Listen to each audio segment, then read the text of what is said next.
محترم مسلیان کرام اور معزز دینی بھائیوں، اللہ تبارک و تعالی نے ہمیں اور آپ کو مسلمان بنایا ہے، ایمان کی دولت سے نوازا ہے، اسلام کی نعمت عطا فرمائی ہے۔ ہم سبھی لوگوں کے لیے سب سے زیادہ خوش بختی اور سعادت مندی کی بات یہ ہے کہ ہم ایمان والے ہیں۔ دنیا میں بے شمار لوگ رہتے ہیں،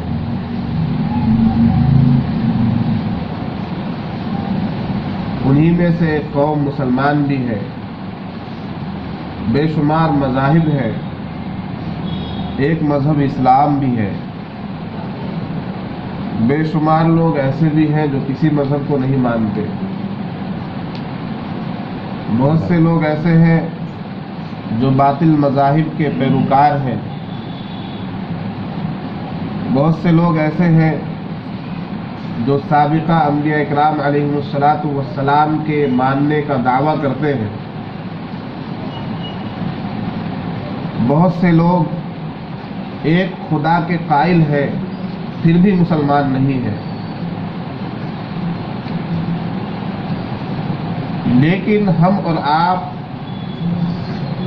مسلمان ہیں، ایمان والے ہیں، ایک خدا کے قائل ہیں، ایک خدا کی عبادت کے قائل ہیں، اور اس کے ساتھ آخری نبی محمد عربی صلی اللہ علیہ وسلم کی رسالت پر اور آپ کی نبوت پر ایمان رکھتے ہیں۔ تو ہم میں اور دوسرے مذاہب کے ماننے والوں میں بہت بڑا امتیاز ہے، بہت بڑا فرق ہے، اس لیے کہ دنیا کے اندر جتنے بھی دین ہیں، جتنے بھی مذاہب ہیں، وہ باطل ہیں، ان کی کوئی حیثیت نہیں ہے، ان کی کوئی وقعت نہیں ہے۔ اگر کوئی یہ سمجھتا ہو کہ مذہبی حیثیت سے تمام مذاہب برابر ہے، جیسا کہ ہم اور آپ سیاسی لیڈران سے سیکولر بھاشنوں میں سنتے ہیں کہ بھائی سب دھرم برابر ہیں، ان کے کہنے کا مطلب یہ ہوتا ہے کہ اچھائی کی بات بتانے کے لیے سب دھرم برابر ہیں، ہر مذہب اچھائی کی بات بتاتا ہے، اچھے راستے پر چلنے کے لیے کہتا ہے، لیکن نجات کے معاملے میں، اللہ کے ہاں مقبولیت کے معاملے میں تمام مذاہب برابر نہیں۔ ایک مذہب کی تعلیم بہت اچھی ہے، اس کے اخلاق بہت اچھے ہیں، اس کی تہذیب بہت اچھی ہے، اس کا قانون بہت اچھا ہے، اس کے اصول و ضوابط بہت اچھے ہیں، لیکن وہ مذہب اللہ کے حکم کے مطابق نہیں ہے، آخری نبی محمد عربی صلی اللہ علیہ وسلم کی شریعت کے مطابق نہیں ہے، تو وہ قابل قبول نہیں۔ اللہ کے نزدیک اس مذہب کی کوئی حیثیت نہیں، کتنی بھی اس میں اچھائیاں ہوں۔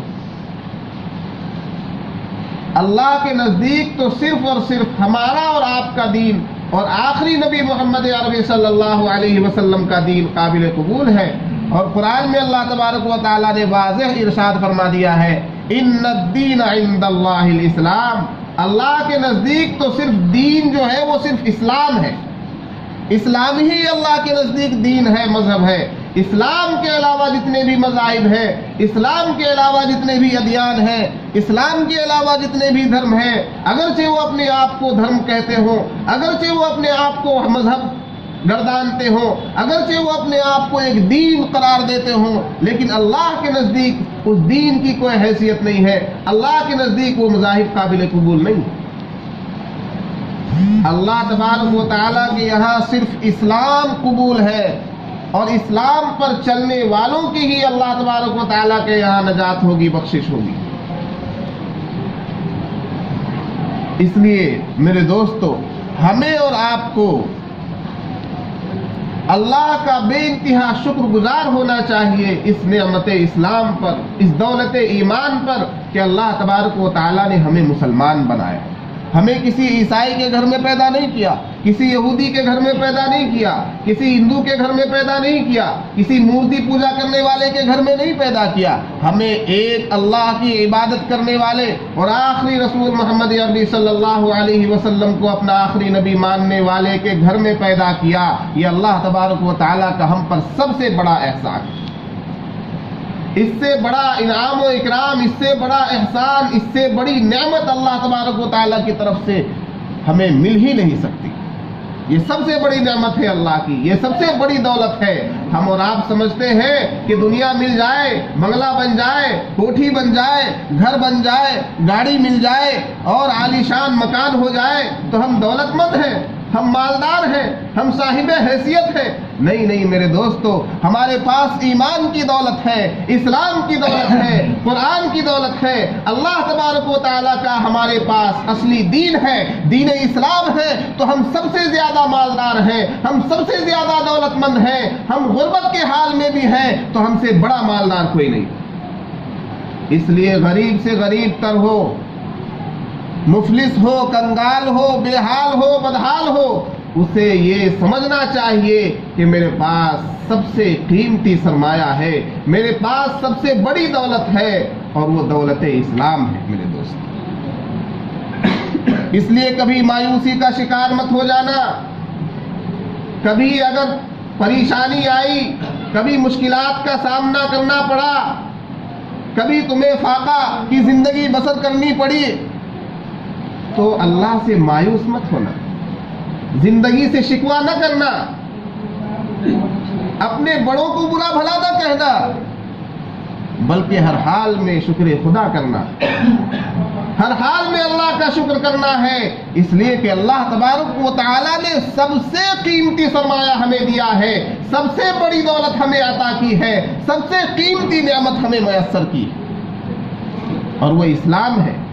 ہمارا مسلمان ہونا یہ سب سے بڑی دولت مندی کی بات ہے.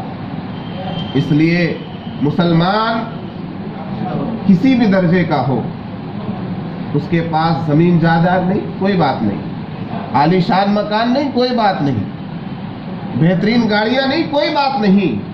ایمان کی دولت اگر ہے تو وہ اس دولت کی حفاظت کر لے، اس کے لیے نجات کا سامان ہو جائے گا. وہ ایمان کی دولت کو محفوظ کر کے اس دنیا سے لے جائے، تمام دولت مندوں سے آگے بڑھ جائے گا. یہ ہفت اقلیم کی بادشاہت رکھنے والے، یہ دنیا پر راج کرنے والے، یہ دنیا پر حکمرانی کرنے والے، یہ اپنی بادشاہت کا سکہ چلانے والے، یہ قیامت کے دن تمہارے سامنے کھڑے دیکھتے رہ جائیں گے اور سورج کی تپش جب ان کے اوپر پڑے گی تو انہیں چین حاصل نہیں ہوگا، انہیں سکون حاصل نہیں ہوگا.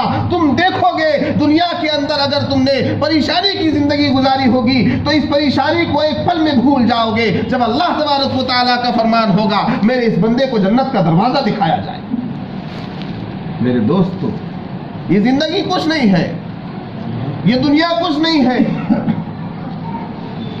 دنیا کی زندگی کتنے دن کی زندگی ہے، کتنے سال کی زندگی ہے، کتنے برس کی زندگی ہے. کسی نے اپنے پردادا کو دیکھا ہے؟ سنا تو ہوگا کہ ہمارے پردادا بہت عالی شان تھے، بہت ان کا روب و دبدبا تھا، بہت بڑے زمیندار تھے، جائیداد کے مالک تھے، عالی شان مکان میں رہتے تھے، لوگ انہیں دور سے سلام کرتے تھے. آج ہے؟ آج پردادا کا روب و دبدبا ہے؟ آج پردادا کا کوئی مکان ہے؟ آج پردادا کی کوئی زمین ہے؟ آج پردادا کی کوئی کھیتی باڑی ہے؟ نہیں ہے. اس پر دوسرے قابض ہو گئے ہیں، اس پراپرٹی کو کسی اور نے اپنے نام پر کر لیا ہے. آج پردادا کی کوئی حیثیت نہیں ہے، اس کی کوئی زمین نہیں ہے، ان کی کوئی نشانی نہیں ہے، ان کی کوئی علامت نہیں ہے، اس لیے کہ ان کے بعد آنے والوں نے اپنے نام پر رجسٹری کر لی. اس لیے ہم اور آپ جب چلے جائیں گے تو ہم نے جو کچھ کمایا ہے دنیا کے اندر یہ بھی کسی اور کا ہو جائے گا. عالی شان مکان بنا لو کسی اور کا ہو جائے گا، زمینیں خوب اکٹھی کر لو کسی اور کا ہو جائے گا، تجوریاں خوب بھر لو کسی اور کی ہو جائیں گی. یہ تجوریاں ہمارے ساتھ جانے والی نہیں. کس دنیا پر بھروسہ کیے بیٹھے جو چھوٹ جانے والی ہے، جو ختم ہو جانے والی ہے، جس کا نام و نشان باقی نہیں رہنے والا. جس کا ایک رتی برابر کوئی سامان ہمارے ساتھ نہیں جانے والا، اس دنیا پر بھروسہ کیے بیٹھے۔ میرے دوستو، ہمارے ساتھ یہ دنیا نہیں جائے گی، یہ دنیا کا ساز و سامان نہیں جائے گا، یہ عالیشان مکان نہیں جائے گا، یہ زمین جائیداد ہمارے ساتھ جانے والی چیزیں نہیں ہیں۔ ہمارے ساتھ اگر کچھ جائے گا تو ہمارا ایمان جائے گا، ہمارا اسلام جائے گا، ہمارے اخلاق جائیں گے، ہمارے نیک اعمال جائیں گے، ہماری نمازیں جائیں گی، ہمارے روزے جائیں گے۔ اس لیے اللہ نے ہمیں دو طرح کی دولتیں دی۔ ایک دنیا کی دولت ہے، ہمارے پاس بہت اچھا پیسہ ہے، بینک بیلنس ہے، زمین ہے، کھیتی باڑی ہے، اور ایک دولت جو ہماری روح سے پیوستہ ہے، جو ہمارے قلب میں سرایت کیے ہوئے ہے، اور وہ دولت ایمان ہے، وہ اسلام کی دولت ہے۔ دنیا کی دولت لٹا دیجئے، اس میں آگ لگا دیجئے، آپ کو کوئی فرق نہیں پڑنے والا۔ کتنے ہی لوگ آپ نے دیکھے ہوں گے، رات میں ڈاکو آئے، لوٹ کر لے گئے، دیوالیہ نکل گیا، سب کچھ ختم ہو گیا، گھر میں آگ لگ گئی، سب کچھ تباہ و برباد ہو گیا۔ کیا اس کی زندگی نہیں گزرتی؟ زندگی تو وہ بھی گزارتا ہے، 2 وقت کی روٹی کھا کر وہ بھی اس دنیا سے جاتا ہے۔ اس لیے دنیا میں تو جیسی زندگی گزرنی ہے گزر جائے گی۔ حرام کے پیچھے پڑو گے تو حرام روزی سے بھی تمہاری زندگی گزرے گی، حلال کمائی کی کوشش کرو گے تو حلال کمائی سے بھی تمہاری زندگی گزرے گی۔ 1 لاکھ روپیہ مہینہ کمانا چاہو گے، اس سے بھی تمہاری زندگی گزرے گی، اور 5000 روپے مہینہ کمانا چاہو گے، اس سے بھی تمہاری زندگی گزرے گی۔ کسی کی زندگی بہت عالیشان نظر آتی ہے، کسی کی زندگی مخلوق الحال نظر آتی ہے، لیکن زندگی تو دونوں طرح کے لوگ گزار رہے ہیں۔ کوئی اپنی موت سے پہلے نہیں مرتا، کوئی اپنی موت سے پہلے اس دنیا سے نہیں جاتا۔ ہر آدمی اپنا وقت معین، اپنے وقت معین میں ہی دنیا سے جاتا ہے، اور ہر کسی کو موت آ کر دبوچتی ہے۔ وہ مالدار ہو، سرمایہ دار ہو، یا فقیر ہو، غریب ہو، ہر کسی کو موت کا مزہ چکھنا ہوتا ہے۔ اس لیے میرے دوستو، ہمیں جس دولت کی حفاظت کرنی چاہیے، ہمارے پاس جو قیمتی سرمایہ ہے وہ ایمان ہے۔ دنیا کی دولت تو گھٹتی بڑھتی رہتی ہے، لٹتی پٹتی رہتی ہے، آگ لگ جاتی ہے، دیوالیہ نکل جاتا ہے، ختم ہو جاتا ہے، لیکن ایمان ہمارا ضائع نہیں ہونا چاہیے۔ ہمیں کوشش یہ کرنی چاہیے کہ ہمارا ایمان سلامت جائے، ہمارا ایمان کامل جائے، ہمارا ایمان مکمل جائے، ایمان میں کسی طرح کا نقص باقی نہ رہے، ایمان میں کسی طرح کا گھاٹا نہ ہو، ایمان میں کسی طرح کی کمی نہ ہو، ایمان میں کسی طرح کا نقصان نہ ہو۔ اگر کامل مکمل ایمان لے کر ہم اس دنیا سے جائیں گے تو ہم سے بڑا مالدار کوئی نہیں ہے، ہم سے بڑا نفع بخش کوئی نہیں ہے، ہم سے بڑا فائدہ مند کوئی نہیں ہے۔ سب سے فائدے کا سودا اس نے کیا جس نے دنیا میں رہ کر آخرت کی تیاری کر لی۔